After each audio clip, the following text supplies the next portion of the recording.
Forever 21. All right, we are recording and we can cut that out. Okay.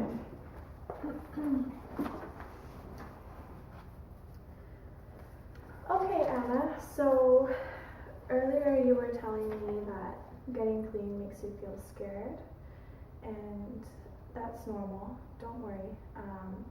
A lot of my clients that I work with who use drugs, which is, there are so many people out there. If you were a fly on the wall, you would see a lot of people also turn to drugs to help soothe them. So don't feel like you're alone. You're not. I did want to discuss with you, though, some options for helping you to get clean. And because that's our first step right here, is the number one thing I want to work with you right now and enable you to do is become clean. And then we can go from there. Have you ever heard of Ledger House? I don't think so. No? Okay, well, Ledger House is a completely non-profit.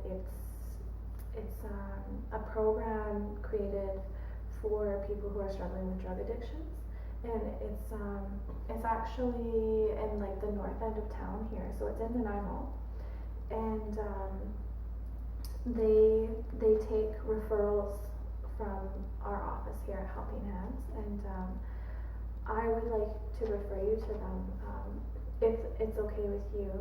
I'll tell you a little bit about what they do, and then you can let me know how you feel about it. So what Ledger House does is they take on clients with a referral, and then what you do is you can go stay there for 2 weeks, and it's best if you stay there for the whole duration, the 2 weeks. That's kind of like the most important phase of getting clean is staying there, and they have a program that they put people through. It's just kind of like a schedule. They have you on a schedule every day, and it's, some people I've heard like say it's really fun and supportive. There are lots of other women who go there, and there are some men too. Usually I think they keep the women and men kind of separate, except for when they meet in the evening times. There's like a big circle, and then everyone discusses their day, and then it's open to, it's like an open floor for people to open up and talk and discuss and get support from other people who are struggling with the same thing.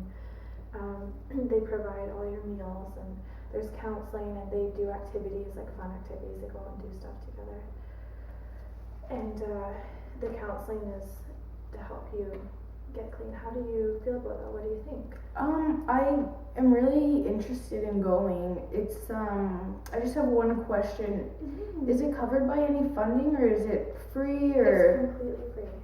It's completely free, yes. People without a referral usually have to pay to go, and that's when their family will kind of step in. However, you would be a perfect candidate to receive a referral, and I could even do up your referral myself and send it off, just fax it to them. And we could look at getting you even in there next week if you wanted. Wow, that sounds really neat. Yeah, I don't know, does it,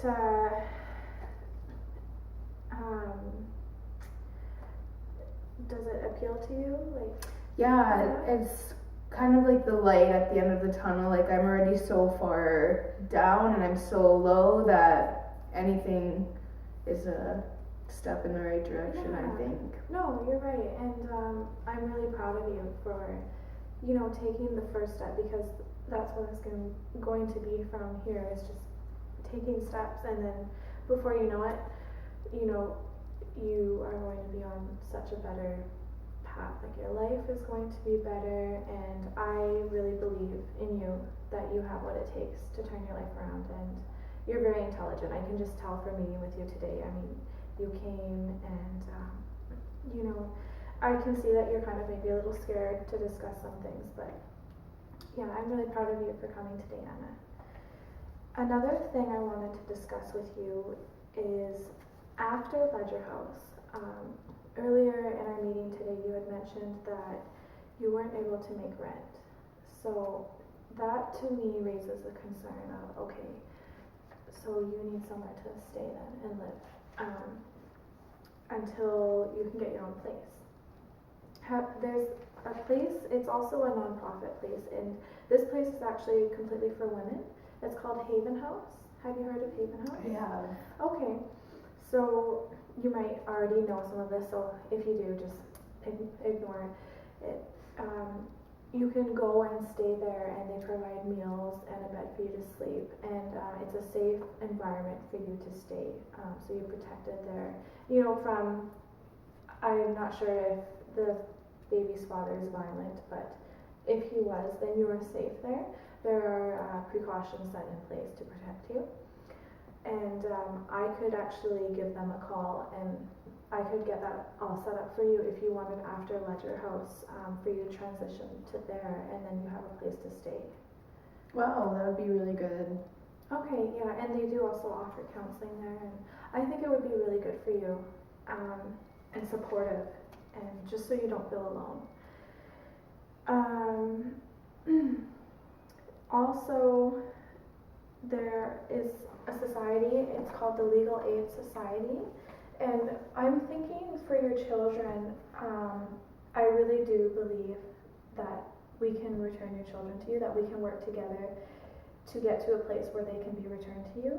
So when that happens, this is in the future, but I just wanted to let you know and give you an idea so that you can start thinking about it and have it in your mind that there is hope and a possibility. When we do attain getting your children returned to you, there's something called the Legal Aid Society, and what that is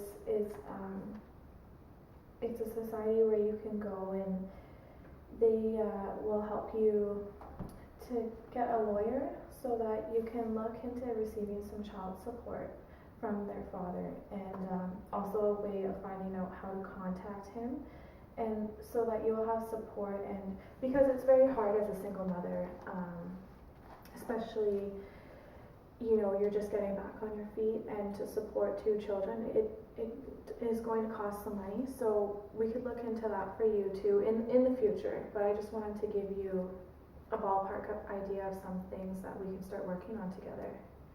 Thank you. You're welcome.